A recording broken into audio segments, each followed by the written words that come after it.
nebeįmanoma taip gyventi, nes, sakau, vien šitą kvailą reklamą, kurią, aš nežinau, kodėl galvoju, kad mes visi tokie kvaili su ta šiluma, pavyzdžiui.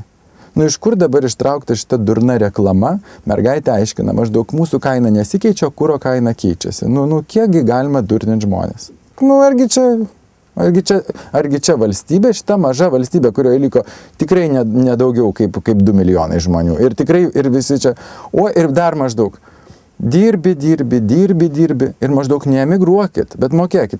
Supranti, čia aš savo kertu šakelę, ant kurios sėdžiu, ir viskas surišta, ir visi gal, Statkevičius savo daro reklamą. Ne reklamą, o antireklamą. Aš nukenčiu pats nuo to, nes tie, kas gali pirkti mano drabužius, jie bijos ateiti.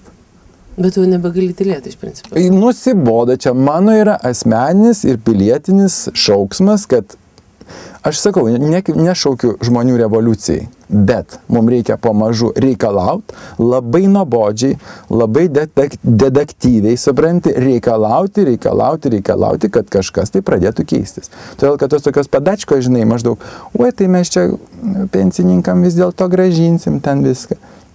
Ačiū Dievui, reikia ir griebti, ir visur mes turim reikalauti, nes mes labai tylus kažkokie.